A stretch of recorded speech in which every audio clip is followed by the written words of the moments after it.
The night I remembered most clearly began so plainly. Just me and my husband eating our usual dinner. The old table wobbled a little as he sat down. The pot of steam rising like a tired sigh. He looked so satisfied, so grateful what little we had. But me, I tasted nothing. My mind was far from the cramped room and its peeling wallpaper. I imagined grand dining halls, crystal glasses, silk gowns, rushing garble floors. How unfair! I thought to be born for a beauty, yet trapped in simplicity. He watched me with concern, though he tried to hide it. Mathilde, He said carefully. I have something for you. His voice carried excitement, almost boyish, and for a moment my heart stirred. He handed me an envelope, and I recognized the seal immediately. To ministry, I saw a grand ball of officials and their wives. My pulse fluttered. Finally, a chance to be seen, admired, even invited. But that hope shattered as quickly as it came. What do you want me to do with this? Stated, ashamed of the numbers swirling in my mind, but desire won over caution. 400 francs. His face tightened. I know what he had been saving that money for. Yet, he nodded gently, lovingly, still hugging my form. Diamonds borrowed from Madame Forestier, glittering like a captured stars. Men stared, women whispered, and for once, I felt like a woman truly I want. I danced until the morning like crept into the sky. But dreams perish with daylight. Back home, I reached to remove the necklace.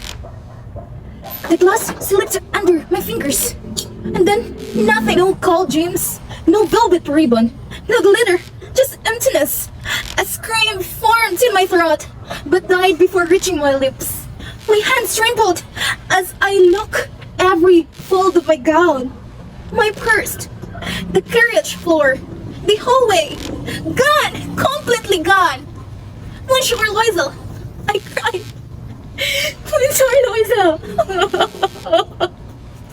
He came running, eyes wide with concern. What is it? My breath hitched, my throat dry. The necklace I borrowed, I lost it. His face drained of color faster than the dawn outside of our window. We searched streets, the hallway, retraced our way. Steps questions driver, but the city swallowed the necklace like a secret. It refused to give back. My heart pounded painfully, as if trying to escape my chest. What would the forester say? How could we repay such a treasure? My husband tried to comfort me, through his voice shook with fear. We borrowed money from strangers, lenders, anyone who would listen. We bought a replacement, a fortune in the glittering diamonds, and in a moment, my glorious night shattered into the lifetime of poverty.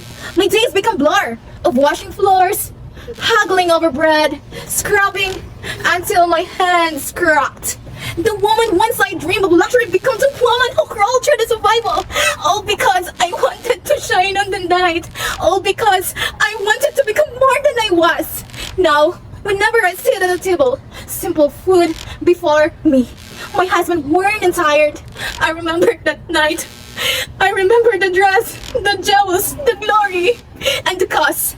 If only I had been content with the dinner we shared. If only I had traded truth for illusion.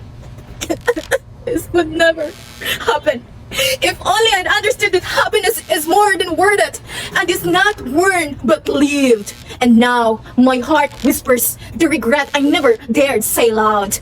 When borrowed necklace stole the life I never got to live. Thank you.